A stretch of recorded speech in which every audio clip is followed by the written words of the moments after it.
For the purposes of Planning Commission, the issue that we're asking Planning Commission to determine is based on the evidence within this record.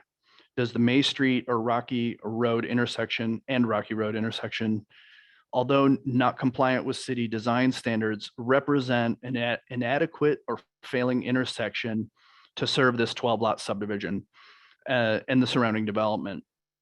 Based on the analysis in the report, the conclusion by our engineering teams is that the intersection will continue to function at a level adequate to satisfy the city's code.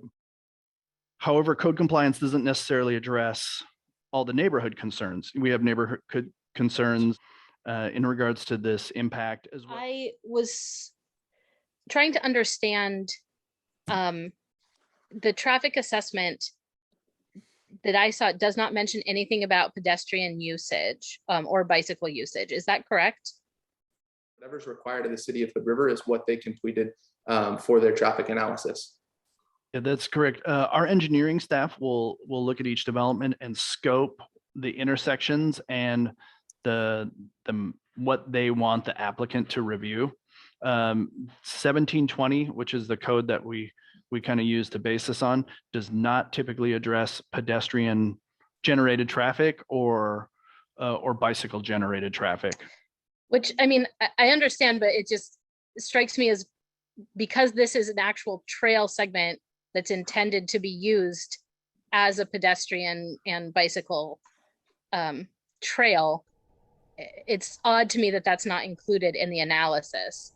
And especially concerning given that it's a trail to an elementary school and a future park. And that, I mean, obviously indicates some trail users who may be small, hard to see, and may not be the, most aware of traffic safety. It seems clear that perhaps, school children will be using the street, et cetera. Certainly a proponent of bike safety, et cetera, as well. But it's just not clear that we were able to do anything in regards to this, putting it on to the developer.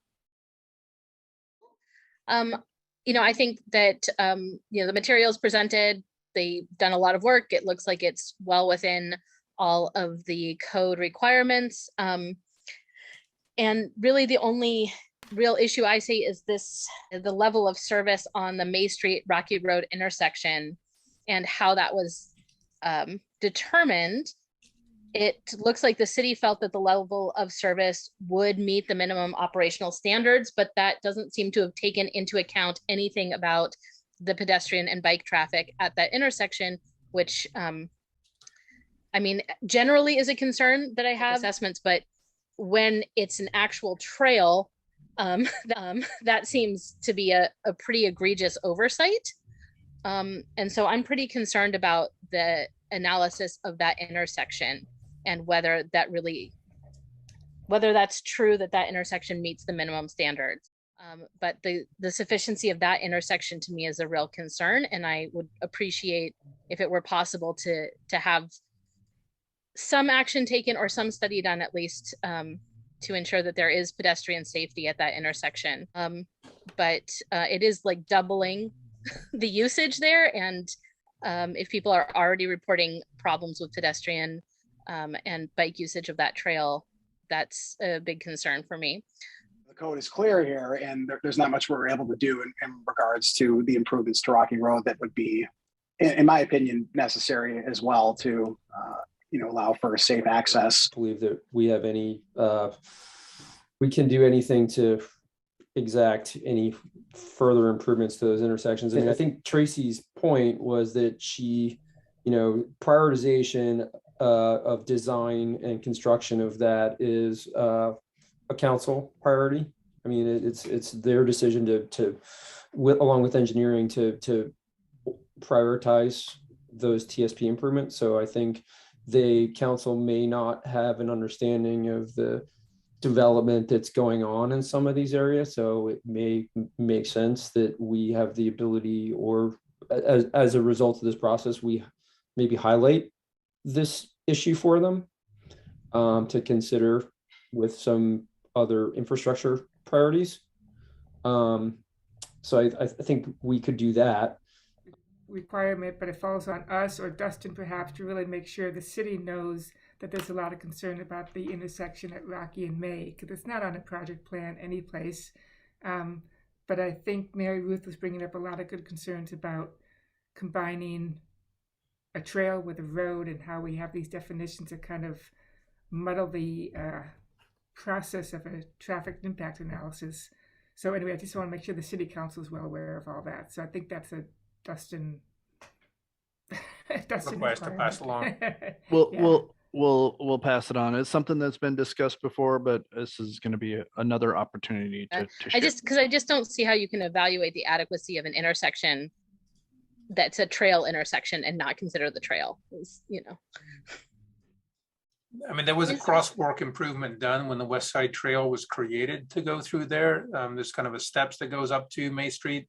And then there's, I think there's signs on both sides that talk about the crosswalk.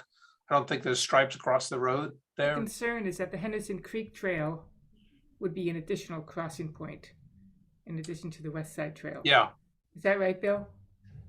Well, I mean, we're talking a lot about that intersection, pedestrian safety and everything else. And no one had mentioned the crossing, which is at least as dangerous as standing there.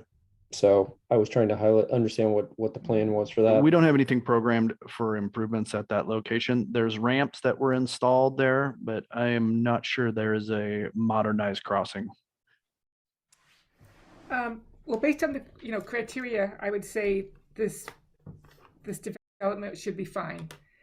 Based on all the comments from the neighbor, I would say it's really a shame that we can't somehow manage the sequence which public improvements versus development is done, but that's just not always the way it works. One of the primary concerns that I completely agree with is that this road is also a trail, and there's a lot of pedestrians, a lot of young pedestrians potentially. So I don't know if we can do more than just a sign that says, a sight distance issue, but also do some additional signs to talk about, pedestrian use and slow speeds and maybe down to 20 miles per hour. I don't know what it would be. So that's a condition I'd like to add, that that there be signs to improve safety beyond just sight distance signs.